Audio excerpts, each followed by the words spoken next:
Hannah, if you were a Hi. dog, it'd be worse. No, go please. Sorry. My cat has a problem. My black cat. What's your cat's name? Hannah. Hi, Hannah. Oh, I could have. Anyway. Hannah's. Okay, come here. No, actually, I don't want She'll ruin my whole setup here. They're cute, but they take over. Oh, yeah. See? See?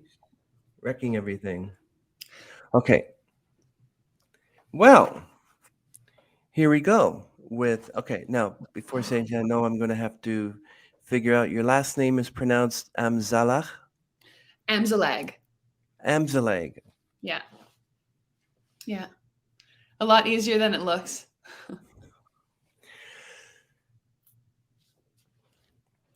Welcome, everyone, to another show. Thank you very much for watching. Today would have been my dad's birthday, but he's been gone 20 years. And believe it or not, he would have been 100 today on Wow. St. Patrick's Day. So he was born on St. Patrick's Day. So I thought I'd wear the St. Patrick's hat and wear a tie in remembrance of him. And also, we have Rebecca Amzallag. Um, This is actually a special podcast. So I have one of my old, I don't know if you remember any these ones, Tape recorders? the tape recorders, yes. And on this tape is my dad's voice, but I haven't been able to get this thing working. So I have to take it in professionally and see what they can do about it. But Wow. I'd love to hear his voice. And all it is for him to say, we are not available at the moment. Could just leave your name and number and speak clearly, and we will get back to you. And I want to hear that on here. And I haven't heard it Yeah. like 18 years. But I still remember his voice. I still remember his advice.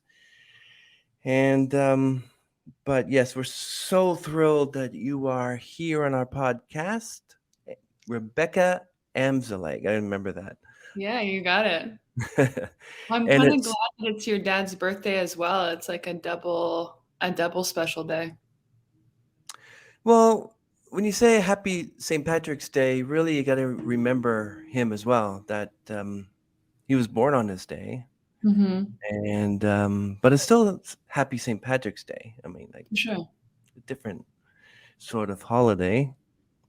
But today we have special Canadian actress Rebecca Amzallag. And we reached out to her after a movie I watched, and we figured, you know what, she was so good in this movie, but also at the same time, it's one of the most saddest movies I've seen. This is actually based on a real life criminal investigation about the disappearance of Cari Farver. Jesus, you scared the hell out of me. How'd you get in here? I didn't realize you were so jumpy. Your door was unlocked. Well, thanks for this. It's the least you can do after the punishment you're about to put me through. I think you're gonna do so well. Oh, That's cute. that's how you run, right? Yeah. Let's go.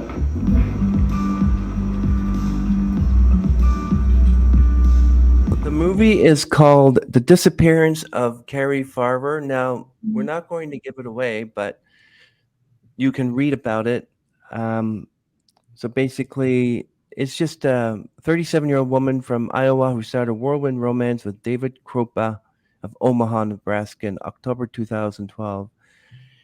And the rest of the thing is also the title, The Disappearance of Cari Farver, and we won't actually give it away in case you want to watch it.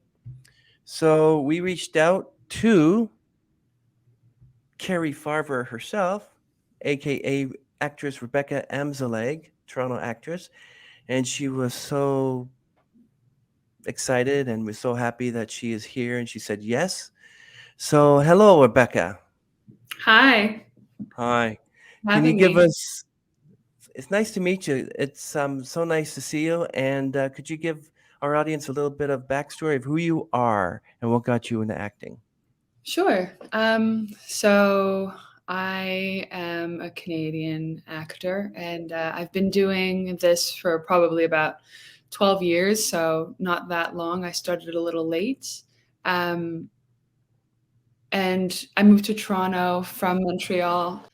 I've been in this business for about 12 years acting, and before that, I did some modeling, some catalog modeling. So I've been in and around kind of the entertainment world for some time, but I moved to Toronto 10 years ago. And because, I mean, Toronto is the center for film and TV in Canada, and so much gets done here. And it's really wonderful to be in such a vibrant film and television city.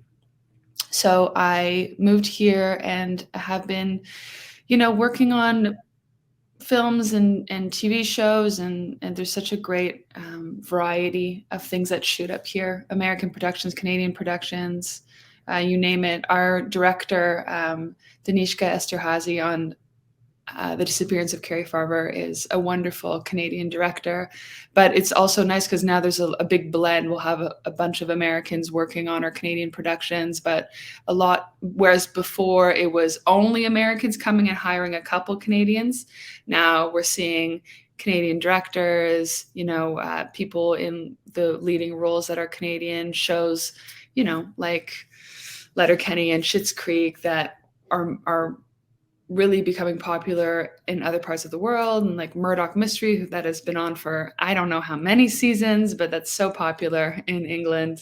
So it's great. There's a real big mix, and I've been I did a degree in linguistics at school because I was encouraged by my parents to make sure I had a degree in something else before choosing to follow the career of acting, which is absolutely what they thought would be the best for me at the time.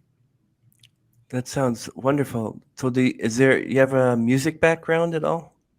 No music at all. And I looked at all of the folks you interview, and they're such accomplished musicians, and it's really exciting. I have not either had talent or training in music, so I'm an amateur karaoke singer at best. That's fine. We have all sorts of people who are involved in entertainment, and we love having actors and actresses, all sorts of those in celebrities. So no problem. Do you play any instruments? I'm sorry? Do you play any instruments? I'm actually a tenor. I sing. Oh, cool. That's wonderful. Yeah, and I did a lot of duets with sopranos and other tenors and other musicians, and I'm looking forward to getting back into it. The podcast is so busy. I'm trying to, balance life and work. Yeah. And secretly direct messaging and private messaging actresses and actors and say, hey, can you be on my podcast? Also, do you want to sing later? Everything. Yeah, do you want to sing karaoke later?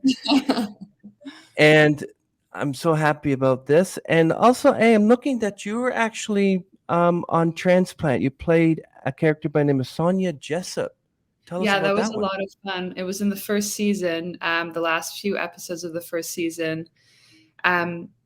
This woman is the mother of 2 children and is not only a recovering addict and somebody who's going through being back and forth from sobriety to using, but also has, I don't remember exactly what her medical ailment was, but she wasn't just that. And I think that's such an important message that folks who suffer from addiction, like myself, I've been sober for a very long time. We are not just, our dependencies. We're like anybody with any kind of disability, whether it's visible or invisible. It's just one of the many adjectives that describe our being. So I really liked that they dealt with that subject matter gracefully and intelligently, and also it helps that the cast is so wonderful and there's such thoughtful and powerful and intelligent actors. So it was really, really fun. That's really amazing, Rebecca. Also, really enjoy that you were in all sorts of different shows, as well as Titans. Now, how did you get Julia? Which is, I guess there's still a couple episodes that are going to come out. I'm not sure when the second half of season 4 is going to drop. I don't think anyone knows, but that was maybe one of the best experiences shooting that I've had, because the scenes are larger than life. So there's no restraint. You know, I've mostly worked on, we'll call them like heightened realism projects, whereas this one was just always on the verge of fantastical, which is so fun. And it's such a great show. The directors I got to work with were incredible. And Joseph Morgan, who plays Brother Blood in this season of Titans, is such a fantastic actor. And I was so looking forward to working with him. Yeah, really just a committed full actor. And of course, Franca Potente is, you know, what would we call her? She's, you know, an icon. So to be able to work with her was really incredible. And the environment and atmosphere of that set was, again, super professional, really relaxed, really friendly. And it's really nice, honestly, when you have shows that have big budgets like Titans does, and you see them use that budget, like not only for the quality of the sets and the quality of the equipment, but also for how they treat, you know, the crew and the cast. And I was only, you know, what we call a day player, or I only had a few episodes, but I felt very welcomed and well taken care of. And I really had a great time. Do you see yourself having a lot of stress on set, or do you consider yourself, well, you said it was a relaxed environment. So I guess probably much of the stress is not being able to memorize certain lines of your script, or maybe stress outside of work, or where would you say that most of your stress lies? All my stress is at home because set is like getting to Disneyland. Not always, of course. Some sets, some parts are more demanding than others, so you have to bring a different kind of prep. There's a wonderful French show called Padre that I did last year, and that one required so much more preparation, emotional preparation, than a lot of these other roles, which are easier fits. So that one, although still a very pleasant environment, I had to carry with me the baggage appropriate for the part. But no, I don't know other people's experience, but losing lines isn't one of mine. I imagine that if I was doing a part with a lot of jargon, whether it be medical or legal or anything like that, maybe I would be more nervous. But the reality of shooting TV and film is that we get a lot of leeway. And again, we're not alone. In theater, it's just you and your lines, you know? Nobody can really cover for you. But when we're talking about film and TV, everyone is on your side.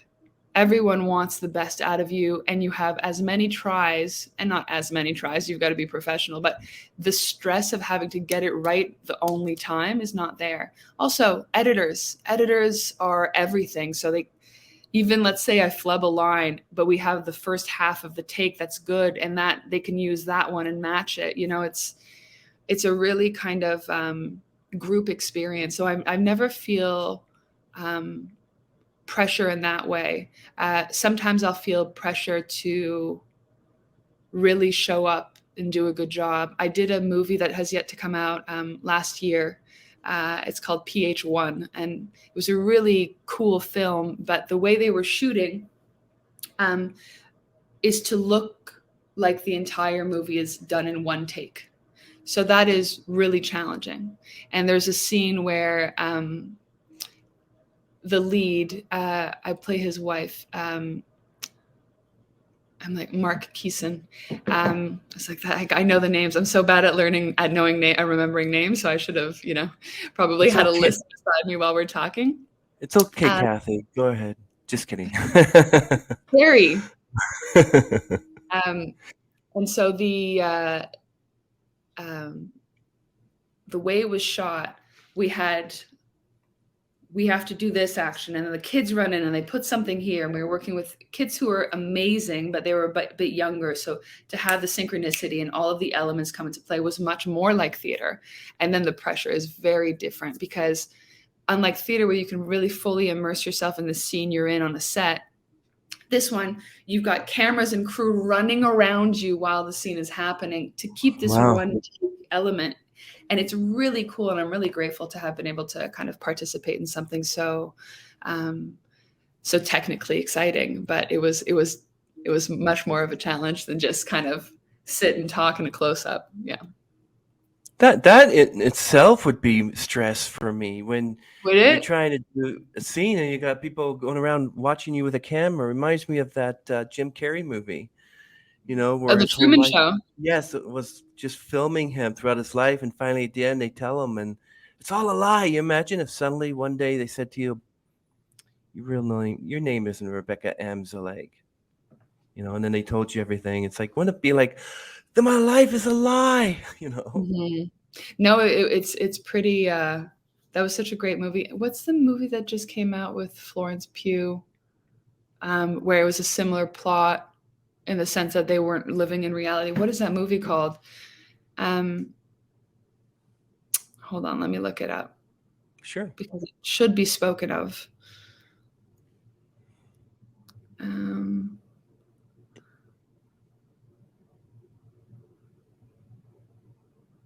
Don't Worry, Darling. So I'm not going to give the end away, but there's a Yeah. similar element.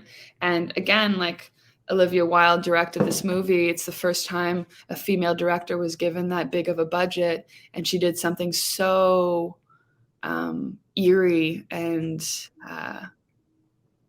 uncomfortable and exciting. And so that's again, like, yeah, no, that I can imagine realizing that you've been on watch this whole time would be a very 1984 experience. Yeah, that sounds wonderful. And being in movies like Don't Worry, Darling, and being member of Titans. I wasn't in Don't Worry, Darling. Let's be clear about that one. The director you mentioned. Oh yeah, but Olivia just not. Wilde, yeah. Yeah, she directed it, but I wasn't in it. I just want to make sure that's clear. Okay. So we just had a directing win by Sarah Polley, who also was from Toronto, and she was in Road to Avonlea. Mm-hmm. And it's so good to see that she won something. We know about Olivia Wilde as well, so she's pretty good as well. Mm-hmm. Yeah, so your acting is pretty amazing. And when I Thank saw you. this movie, you're welcome, The Disappearance of Cari Farver, I was thinking, okay, she's. I'm wondering, like, how did you prepare for the role of Cari Farver? Did you have to consult her family members, or did you just, this is the way Cari acted? Did you have to figure out from family, this is how Cari acted, and you had to follow suit, or did you put a little bit of Rebecca into it? What's kind of really helpful and wonderful about this story is that there was a book written about it called The Tangled Web, and there's a lot of information. But Danishka had a Bible of Cari, of all of the pictures that are available of her, of how she was in relationship with her son and her mother. And for me, what was most important was to show a person who is full and is, sensual and friendly, and also has faults and isn't perfect, and somebody who's a full, well-rounded person. Of course, I can't know, because Cari wasn't, somebody in the public eye. I can't know everything about her. I can't know her mannerisms or anything like that. But it's different when the people watching don't have a public figure to compare your performance to. I felt a bit more freedom to just be inspired by the information I had, as opposed to mimicking. It's much more difficult when you're acting somebody's life who everybody's already familiar with. But I didn't have that weight. And the other actors who, it's even more challenging in the sense that these folks are possibly watching her movie, Danishka's movie, and Cari's movie. They have a bit more pressure. I think I asked on the first day that I got to set and met Zach Gilford, who plays David. I said, "Aren't you afraid?" And he said, "What are you talking about?" I'm like, "Aren't you afraid that they're gonna feel, misrepresented?" And he's like, "No, we're telling this story. That's the wonderful thing. This story is getting not just its initial voice of the coverage in the media, and not just the second voice of the book and the documentary that was made about it, but another voice of being, so special that it's put into a scripted film with like amazing actors." So, I mean, Leah Thompson is in the movie, for crying out loud. Yeah. Did you get any? Yeah, it must have been great to work with her, huh? She's wonderful. Yeah, she's very And funny and very generous, and an didn't you amazing feel? director as well. Oh yeah, we agree. Didn't you feel that you were going to get any other pushback from maybe the things that David Krupa had done in his life that weren't written down, or did you ever meet David Krupa himself? No, we didn't meet any of the members of the family or the characters in the story. Um, Again, I don't want to spoil anything. Some Yeah. of some of those non-meetings are for a clear reason, but there's no pushback. Really, I think that if there hadn't already been a documentary and a book written about it, it would have been a different situation because it would have been the first telling, you know. But because it's been so publicized in the media, so talked about, so covered, that this is not necessarily something that could harm in that same way, or that could feel, I hope, again, I haven't heard back from them, so I don't know if they feel misrepresented, or if they feel uh, used, or that it was gratuitous. We aimed to make it really human and honest, and just a very respectful representation of a very crazy story. Do you think that was the most emotionally challenging part in your career? Because you're Not playing at a all. woman, Carrie Farver, who existed, and you knew what was going to happen, and you're playing a real person, and didn't it just give you some sort of emotional imbalance, especially after they say cut and the movie was finished and it was placed in the can and ready to be edited? How did you leave that movie? How did you feel saying that this is sad, and you feel for the family, especially the mother lost her daughter? Like, what was going through your head? I didn't feel so. What's interesting is that the parts of Carrie's life that we see are just a vibrant woman living.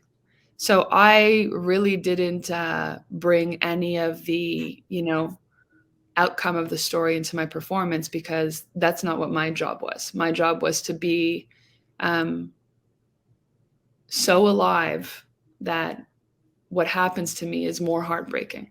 Um, no, I felt, and it was great, because sometimes I think that the outcome of the story can take over and can influence, but my responsibility, I believed, to not only Carrie, her life, and to everybody involved, was to be as vibrant and alive and happy as possible.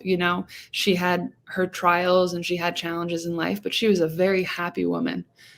She was kind and everyone loved her. She was supportive to every member of her family, her cousins, her mother, her son, and really just also a woman doing really well in her work, very intelligent.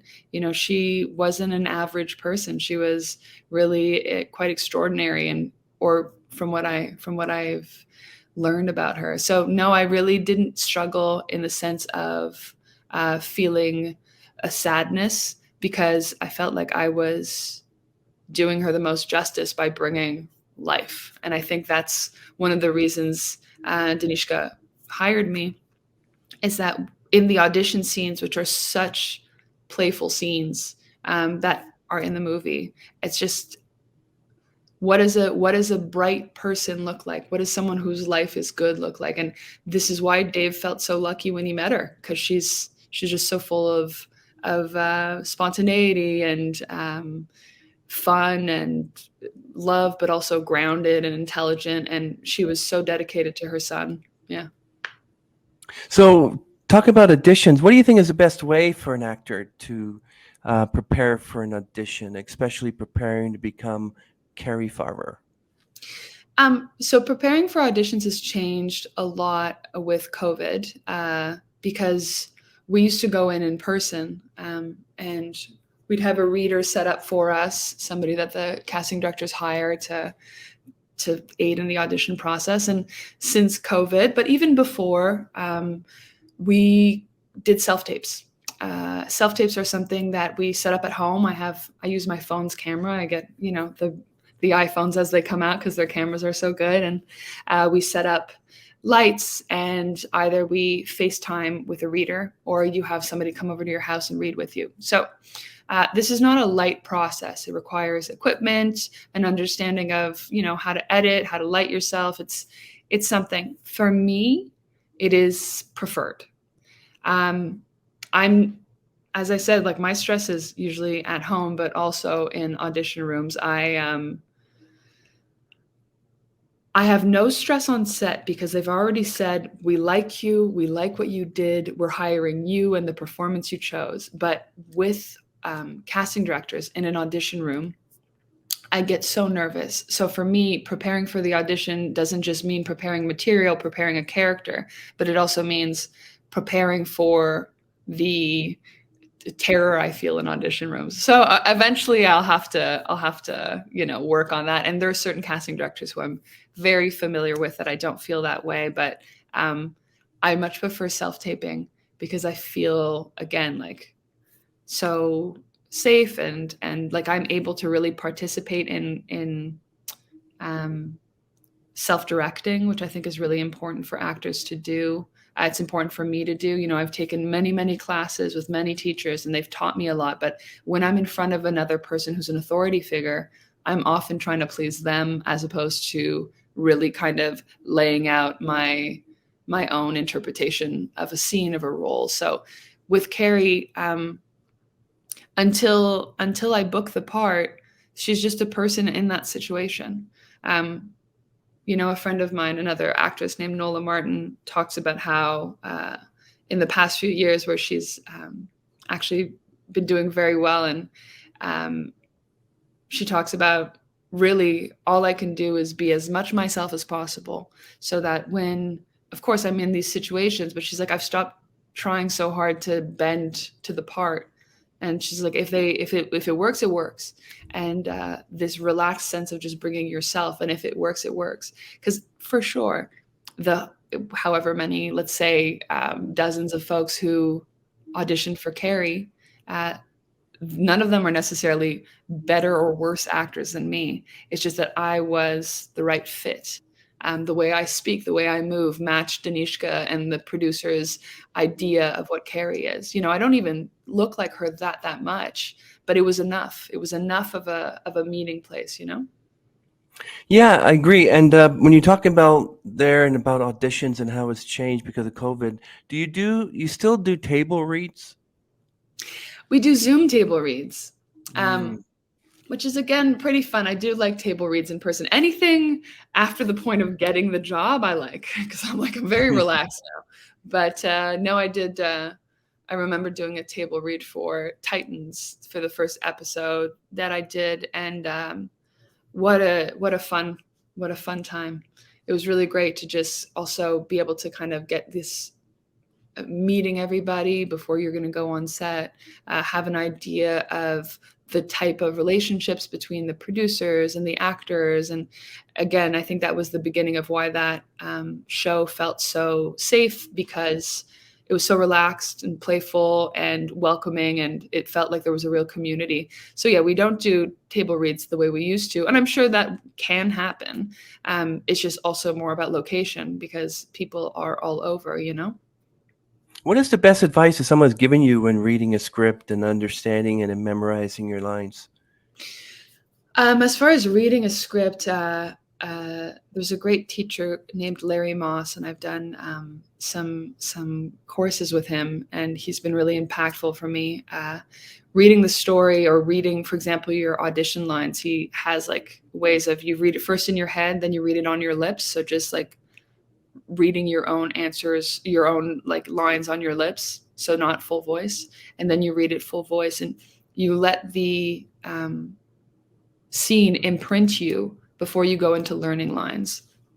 And then another friend of mine taught me to record my lines. So I record my lines. Let's say we're doing a scene together, and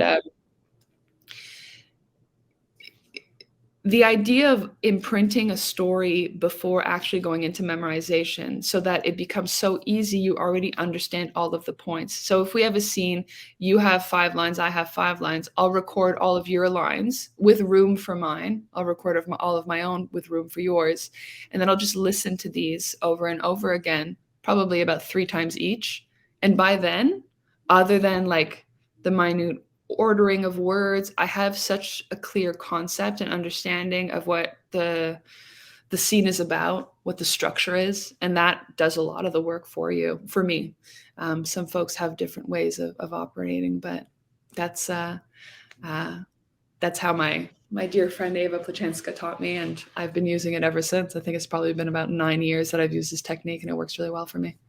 Were any of your friends who gave you this advice about reading scripts, when they say that if there's a line that you don't like, don't say anything because maybe you have a better line? Like maybe, like you ever read a script and you're like reading and thinking, okay, I'll say that, but in your mind you're thinking it could be this way.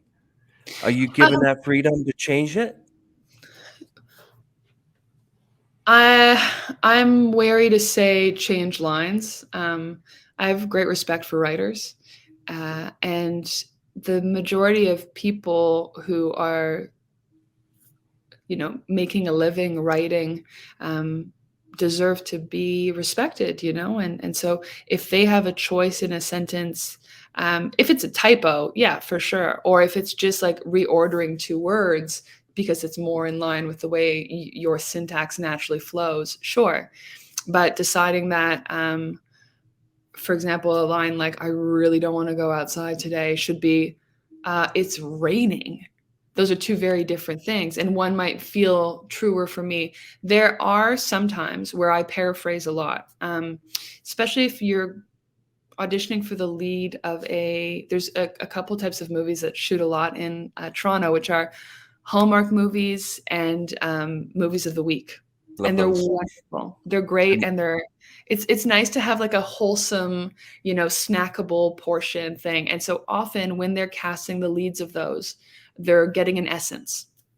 So they want to know, okay, this is how Rebecca speaks. This is how she moves. Would she go well with this person we're thinking of casting as the other lead, and all these things. So, the idea that we must stick completely to the script is not necessarily productive, because what happens is, they want to feel our essence. And then when it comes down to it, they look at your resume, they see you've worked on many things so that people trust you. So they know that when it comes to you being on set, you're going to care enough about your work to learn the lines as they're written, or you can ask. And so a lot of times you'll have directors or writers be like, say what feels right for you, or, oh yeah, small changes here. But if you think about it, whenever you're reading anything that's, or watching anything that, when the one person's sentence builds on the last person, if I go, do you want to maybe go out later? And somebody answers later, how about right now? If I don't give them that later, they can't give me their next line. So I think it's really important to respect writers. They are educated, they are experienced, they're not lazy, they're not trying to mull us around, So if there's something we deem not good enough, then you can have that thought by yourself, but I think it's important to be respectful. You have to be respectful of directors, cameramen, editors, also script writers. I mean, I've heard conversations that I'm thinking, wow, this could actually be a script. And then I've heard been part of conversations where I try to make it script-like, but there's certain words, like for instance, utilize, which means use. Like who says, "Hey, Rebecca, can you utilize this pencil?" Who says that? I use the word utilize a lot, so actually I'm the wrong person to ask. Because use and utilize mean different things, but I'm a bit of a nerd when it comes to words, so. Is it the inflection of the voice that could change the character? Like if I said something like, "Rebecca, I'm not going outside. Are you nuts?" Or is it better for me to say, "We can go out. It doesn't look like it's going to rain for a while." What do you think would be better to say? So when we get auditions, we get character descriptions. Mhm. And if I'm told that the character I'm auditioning to be is nervous or apprehensive, or that they're loud and boastful and, even clumsy, I'm going to deduct within myself when I'm in that mood or place, how does it come out of me? Um, Making a decision about delivery is often dangerous for me. And I've heard this from many other actors. The best, or not the best, but the ideal for me is to find a place where I am completely free, where I speak as that character like I'm speaking to you now within these constraints. So they're parameters. Again, I'm sure there's a time where you, Chris, you've been afraid or you've been sad and your tone changes a little bit, and you communicate really differently also with your sister than with your mailman, like these things are inevitable. So to find a way of, David Rotenberg, who's another wonderful teacher in Toronto, who I worked with a lot, talks about finding keys. So your access points into an emotional place that helps you plop into a relationship, let's say with your sister, when really you're just speaking to another actor or to a reader, but find that place of understanding the quality of that relationship, of how you speak to a sibling versus how you speak to a stranger, Okay, I understand that. So we talk about your sister. So how does the line change if you're saying "I love you" to your sister, but to your girlfriend you're saying "I love you"? I mean, do you have to change the inflection? I guess like the Hallmark movies that we love. Um, a lot of their lines are so cliche. You're just going, "Are you kidding? You don't say stuff like that." And then you got the Lifetime movies where, the lines are more refined. Um, would you consider that? How would you describe yourself as either a natural or method actor? I'm definitely not a method actor, but I do think it's important to take into consideration what the genre you're playing in is. And I do a lot of improv, and I really love it. And there's a really fun improv game. I forget what it's actually called, but I think it might be called Genres. And so the two Oh, is it folks, like whose line is it anyway? they do improv, yeah. So sometimes I don't know if I watch Whose Line Is It Anyway on TikTok all the time. But there'll be a game where, for example, the suggestion is, okay, it's two people in a boat. And they go, okay, do it like a romantic comedy. And so the two improvisers will speak to each other in that genre, which is very different than, okay, do it like a horror movie. And then all of a sudden they're speaking in a different way. So Hallmark, although I really understand the kind of the feeling that it's a bit cheesy, but it's a genre. It's not folks who are cheesy. It's when you speak in a Hallmark way, your eyes are open and you're looking, you go, I don't want to go outside today. It's a genre, And so whereas Now say it as you're in a Lifetime movie. Do the same. okay, I don't want to go outside today. They often speak in the back of their voice, and you make it a bit more dramatic. That is amazing. Yes, you're so talented. Thanks. But Yeah. as I ask a lot of actors and some of my friends who are actors too, about taking that character home with you? Like, for instance, but do you find it challenging to play characters that isn't necessarily who you are? Like, you put a lot of yourself in Cari Farver, but you weren't Cari Farver herself unless she was, I was about to give it away. Sorry. Well, the idea of taking characters home with you, or with me, or how do I enact people who are very different from me? I don't necessarily have the issue of taking characters home with me. It also depends how long you're playing somebody. I've never played somebody awful for a very long period of time. So I will say that, let me tell you, once I've done that, the people I usually play are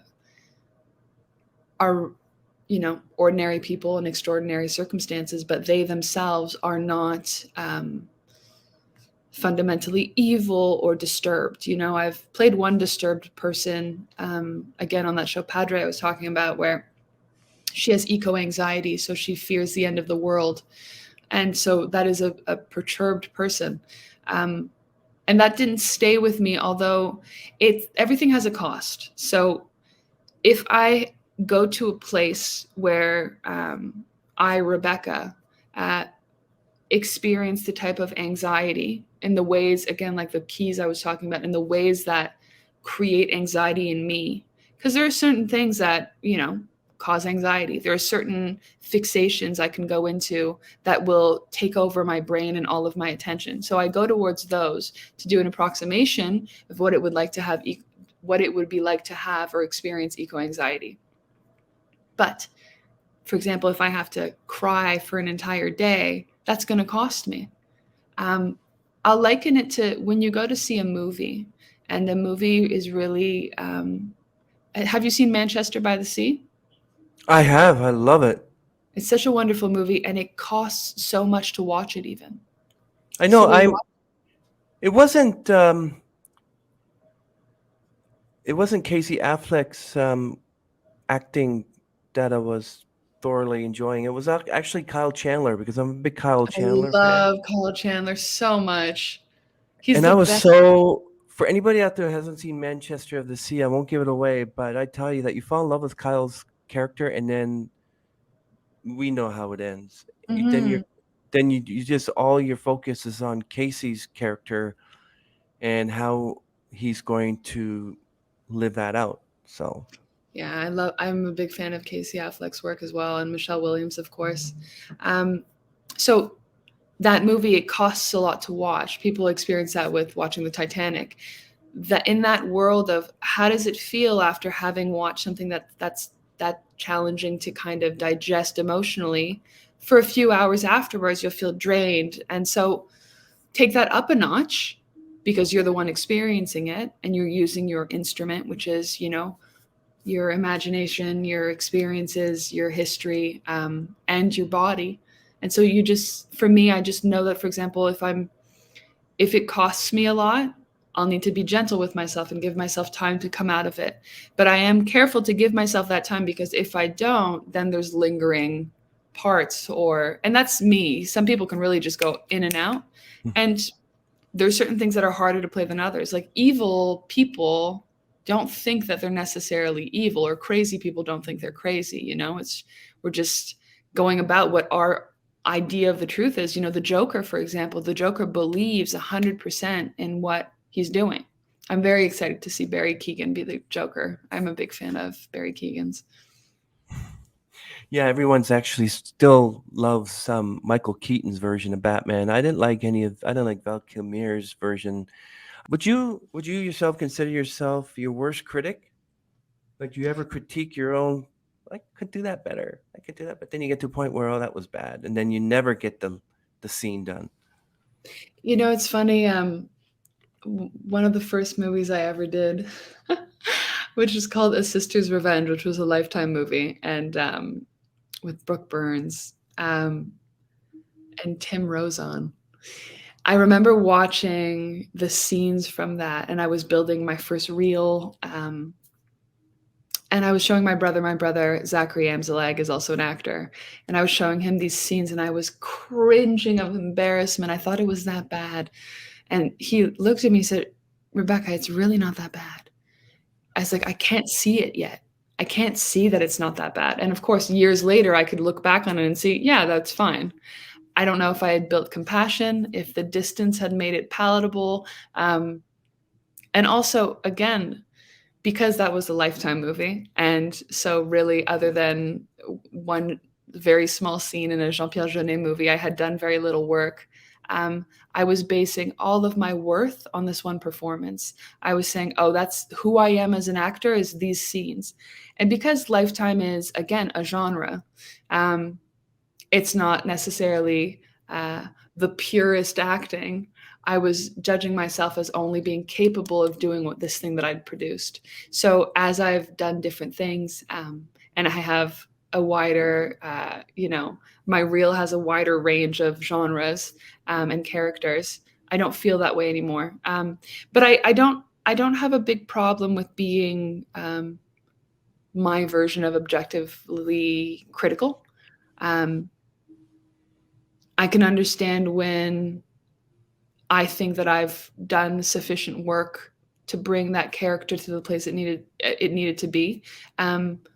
Also, for sure, people are going to be more lenient than I, but also people have tastes, like I'll like the way I look in a certain light and folks will like the way I look in a different light, or they'll like the way I made a decision and I'll be like, oh, that wasn't true. That wasn't a true decision. But what I think is most helpful for, getting off myself is, does it serve the story? Does it serve the other characters I'm engaging with, And one of the great things about, and I'm proud of the work I did on The Disappearance of Cari Farver, is I had a lot of fun. And so it was bright. And I was able to really love the people that she needed to love, So that contrast, if anything, was every moment of my performance great? No, of course not. But the contrast that the movie needed to allow for the bubble burst with the outcome of the movie was there. And so I served the movie. And in some moments, I really served myself. I was like, oh, that was good. And those are the moments I put in my reel because I'm like, those are the moments I like the best, Yeah, the emotional moments, the moments that suspenseful and it's wow. You were talking earlier about Olivia Wilde and the directors. Do you think it's important to have a great director in your career? It's essential. Every project needs a director who cares, a director that is prepared, a director who is able to steer the ship. The director is the leader on set, and even though in pre-production, maybe the producer is the leader. When it comes to the actual shooting of something, the director is, the matriarch or the patriarch, or of the show. We really need a word that's not patriarch or matriarch. I guess we could just call it the leader. And so the director is completely essential. I gained a lot of freedom when I was told that the actors don't matter too much. The story's already been written. They managed to get producers. They managed to get money. They found a director. They found locations. They've done all of the difficult work, and then they're casting actors. And so although actors, if they have, notoriety, can really augment the excitement for the movie, they can augment the amount of money that production gets. This is super important. But at that point, who gets the job doesn't matter too much. It's how can this movie that's been already 90% made, how can we get through that last 10%? And so although it's important, the actors aren't as important as maybe I thought they were in the beginning of my career. And so my stress has diminished, but the director is definitely. I really like that answer. Real thought out. Beautiful. What would be the most difficult part about being an actress? Would that be being like recognition in public, or somebody looking at you? So wait a minute, Do I know you? Oh yeah, I saw Cari Farver. I don't think that for me, I mean, I imagine that if people are quite famous, it's different. For me, the most difficult part about being an actor is the time in between jobs. Um, so, as you know, we audition, we get jobs. Sometimes you get a couple at once. Sometimes you know you have work coming up. Sometimes you're getting a job while you're on a job. But I think I don't want to speak for everyone, but there's a big amount of actors, working actors, who make their living from acting, who spend months between jobs. And you audition constantly, and we audition for free. And that's one of the reasons why we're paid well when we're on set, is because we do a lot of free work, and not free. We do a lot of investment in ourselves work. But that time, that amount of waiting and that amount of having to have faith in the unknown is challenging. And I think that that is where I know I need the most self-care, whether it's therapy, community, finding other sources of artistic satisfaction. You know what I mean? Like, it's nice to have so many, or not so many, but at least more than one avenues of creative satisfaction, you know? Yeah. Yeah, it's a time of so much work, and you're an acting job, and you get more work. How do you deal with rejection? How do I deal with rejection? I wouldn't say I'm immune, because I'm not, but let me tell you, I don't take it personally anymore. Uh, Sometimes I really like a job, sometimes I really like a part. Um, but it's so not about me.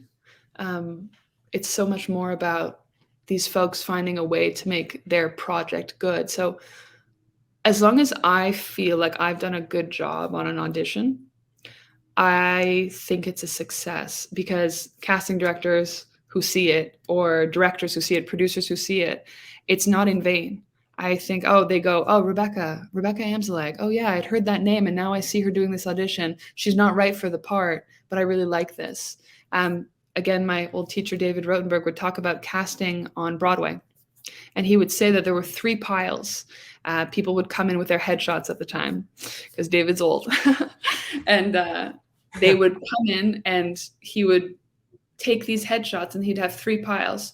No, which is a very big pile. Not for this, which is also a big pile. And right for this, which is a very small pile.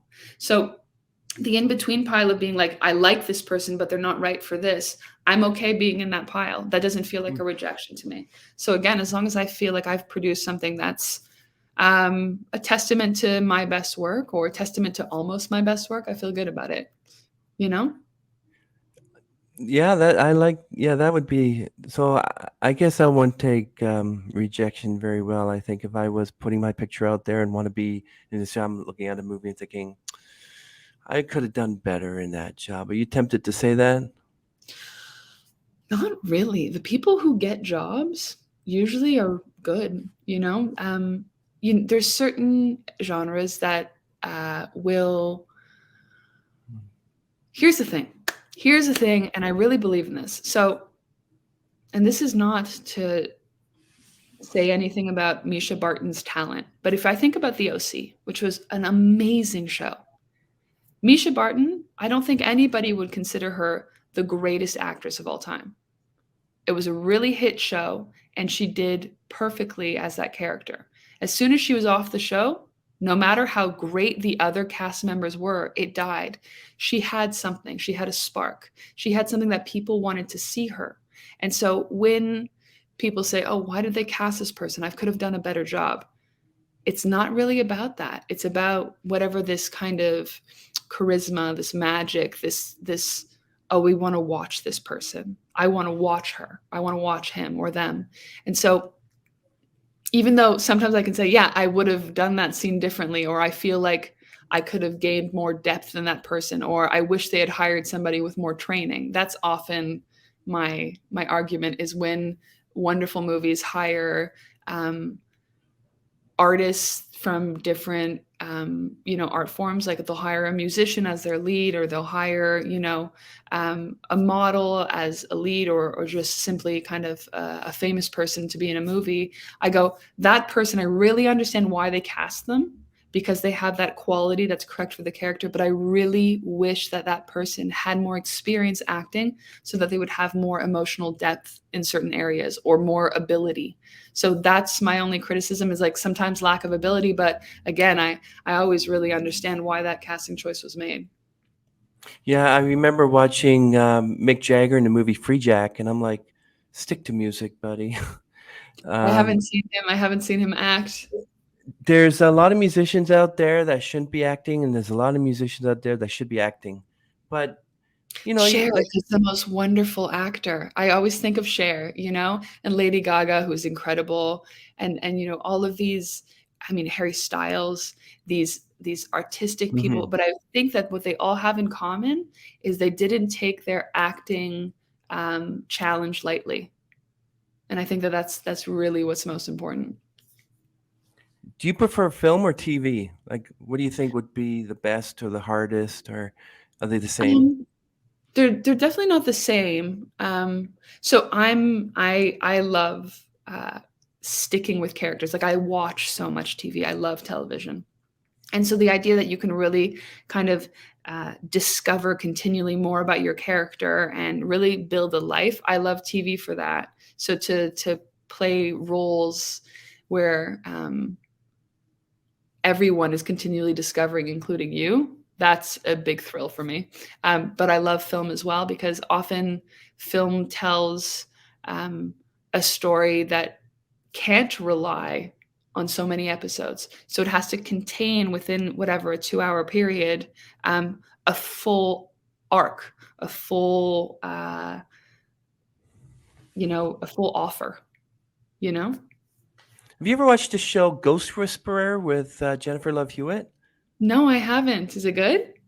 That is my favorite series, and I've watched Oh, it 2 or 3 really? times already. She plays a ghost whisperer named Melinda Gordon, and she has, for people who might have watched it, since she was a little girl, she's able to see spirits. So the dead come up to her, and she helps them go through the light, meets the light. So it's a pretty good series. But then also she's a 911, Hmm. and I still see her no matter what movie she's in, even when she's been in movies before Ghost Whisperer, I always see her as the character Melinda Gordon, Oh, because that's fun. I don't know if you realize, even as yourself, I'm not saying that I'm going to be calling you Carrie for the rest of my life, but there's people who have, actors and celebrities, they all have this, like Forrest Gump. Sorry, not Forrest Gump. Let's just say Tom Hanks. See what I mean? Tom Hanks Mhm. was really good in Forrest Gump. I always, when people say, you know Tom Hanks, yeah, Forrest Gump. Okay, but what about the movie Castaway? He was in there too. How about the movie Big? Did you like Big? Yeah, I but he'll love be it. always Forrest Gump to me. They Yeah. always do this performance that's like really the biggest performance, and I know it's called typecasting. Oh, but Most that's okay. It's your experience, It's like, although these are all really critically acclaimed movies, some people might think of, Philadelphia as the movie that is most Tom Hanks to them. So it's really, that's just for you, and that's okay. I also don't mind typecasting, because unless I was given so many offers that I had the luxury of choice between choosing, I don't mind always. And no two people are the same, so I can't do exactly the same thing with two characters anyway. There's always going to be a different circumstance. So yes, I can understand that might be challenging for some people, but I don't mind it. I'm a very happy to work person. I just like being on set. I love the community spirit. I love how it feels like I guess projected camp feels like. I've never been to camp, but that kind of energy I really like. So, but I understand what you're saying, and you can call me Carrie if you want. I'm okay with that. well, we really appreciate this, Rebecca, Sure. grazing our platform. We have a few more questions for you before we say goodbye, which Oh, is very sad, if you don't that's mind. okay.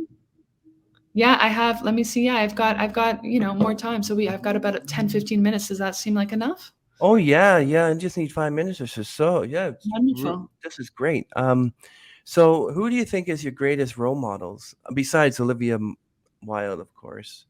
I would say biggest role models.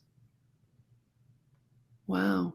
I don't think of people in the media as my greatest role models. I have a mentor, and she is one of my greatest role models because she really allows herself to care about the things she cares about, so she doesn't question her own interests, and also doesn't question when she has an issue with something. She trusts her instinct.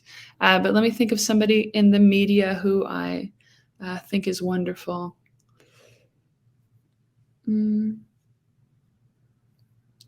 There's.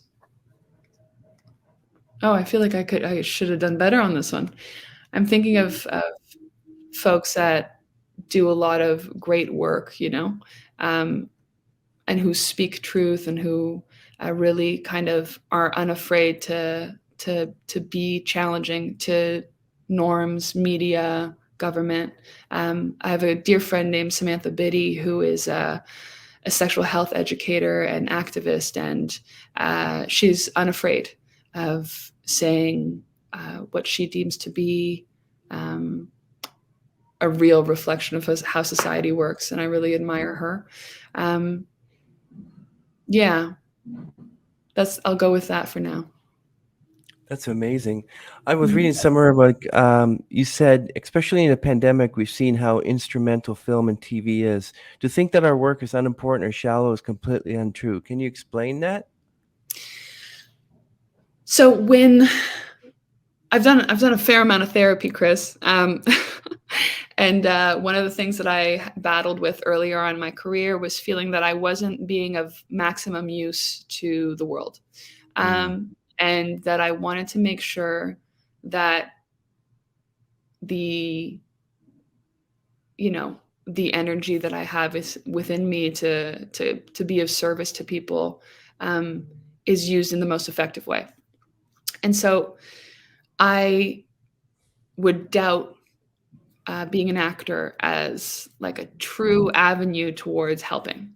And then during COVID, when we all had to stay home, we turned to our televisions. We turned to each other, the one or two people in our our safety pods, but we turned to television and we turned to film to keep us company, for us to experience our feelings, for us to experience togetherness, and relief. So that showed me in time of emergency just how important it is for me, even I'll speak for myself, but I know this to be true for other people, for us to have somewhere very human to go, and to feel also like we don't have to think or worry for a couple hours.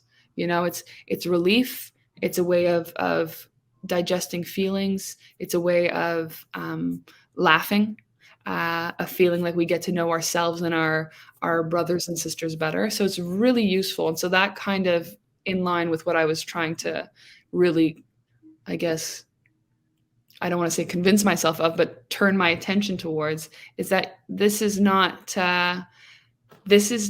for nothing, Well, I'm so sad, Rebecca, that you felt that you weren't use in this world. Everyone has a use. Or that my use could have been better elsewhere is what I mean, like Okay. where could I do most work? And so although these avocations are wonderful, I said, well, am I of maximum use? And then in the end, I kind of felt that, the small desires that are whispered in my heart are truly the way in which I'm meant to be of service, Yeah, I feel the same way some points as well. I'm thinking, where's the maximum use I can be? Like, and if someone needs my help, I try to help them. But sometimes I'm like, I'm like, I saw someone trip in the snow because somebody was running in the slippery snow. I think it was a week ago when we had this big snowstorm here, and somebody was just walking off the bus, and this guy runs towards her and throws her, and she slips and she falls right on the. And my first thought was help her out, but then he was there first, so he helped her out. Oh, that's great. And I'm always thinking that should I have been the one to help her up? Because people are going to think you selfish. You saw someone in trouble and you didn't. But there are other times when I would, or there are other times when I would walk past someone who says, I need help, I need some money, and you walk away and you don't, someone, it's like, hey, this person needs help. How come you're not giving them money? Because an hour ago I gave like $100 to someone else. You know what I mean? So Yeah, they you look can choose how to give for sure. You get to exactly. make a decision, and you know in your heart if you're giving or not giving. You know, like that's the thing. Is like the only person I have to answer to is me at the end of the day. Yeah. So really, I think that what you're talking about, this kind of this internal questioning, this work, this reflection, is like really at the end of the day, I'm the one falling asleep on my pillow, asking myself, you know, what have I done for the world and for my own sense of community. We have a final question here. I'm not going to go Joe Rogan on you or Lex Friedman, but I am going to ask you, what are your thoughts? I was going to say, this is two questions in one, and you can answer both of them. Did I say axe? People say axe, not ask. So Both are can you? great, Okay, can you axe this one? right? um, what are the social interests? Sorry, what are the social issues that you're interested in, and what do you think of veganism? Um, Veganism is wonderful as a personal choice. Anytime anyone is telling other people what is right and wrong is not ideal. The meat industry in Canada and the US and North America as a whole is abysmal. The amount of pollution it creates and the associations with government to keep eggs and meat in grocery stores instead of offering different options is counterproductive. So veganism as a nutritional eating choice is great, and veganism as a political choice is great as long as you're making your own decisions and not forcing anybody else to do the same. Political issues I care a lot about are equality for all folks, whether they're transgendered, non-binary, of all races and backgrounds, and of all abilities. So really, just equality and making sure to help folks bring it into their vocabulary first as an initial place, and then bring it into their hearts. But to help people really understand what prejudice looks like and how it can filter into our language without us meaning to. You know, I make mistakes all the time, and I learn from them, and it's staying open-minded in that area. And then another, again, cause that is very dear to me, because again, I'm a recovering drug addict and I'm a sober person, Mm. is just really allowing folks to find ways to reach recovery, to feel less alone in that, and to know that it's not the end. Being an addict is not the end. It's just one chapter. Yeah, and then you're recovered. You're fine now. You're a great and talented actress. Everyone, actress Cari Farver. um, no, actress Rebecca Amzallag in the movie The Chilling Murder of Cari Farver, who seemingly sends texts for years after her disappearance. Watch the movie, see what I mean by how talented she is. Look through the description, her biography. Thank you very much, Rebecca, for being here. Really Thanks for appreciate it. having me. You're very welcome. And we wish you success in the coming movies. And yeah, you're basically one of my favorite actresses now. So Oh, thank you so much, Chris. I really appreciate that. And this was super fun. And I hope you have a wonderful rest of your St. Patrick's Day. yeah, thank you very much. And happy St. Patrick's Day to you. So we're going to end this stream, everyone. And don't forget to hit like and subscribe and share this video. So happy about Spill. Okay, so I matched with this guy online, and his DMs are muy caliente. Let me see. How big? No, somebody right here. I need this to get me through my afternoon. What am I looking for? Beer can, or is it more swipe right if it curves right? Kate, you were gonna get me fired. He's hot and he's hung and he wants to meet you in daylight. Might want to fuck in the first four-wall space we can find and then split the cab. Sorry, took me longer to get here than I thought. Between you and I, some clients can be so needy. Well, I will not be one of those, Miss Calzana. Oh, I'm just teasing. I adore all my clients. Is that right? Well, almost all of them. I'm Carrie Agnello. Nice to meet you, Miss Agnello. I'm Ray Simmons. Oh, yeah, Detective Ray Simmons. Excellent. How exciting. That's what most people think, but I hate to break it to you, the job is not really that exciting these days. It's just a lot of internet research. I'm sure you have some stories. Well, I'm sure you do, too. Honestly, I do. Sometimes I feel like I'm in a soap opera, but I'm very discreet.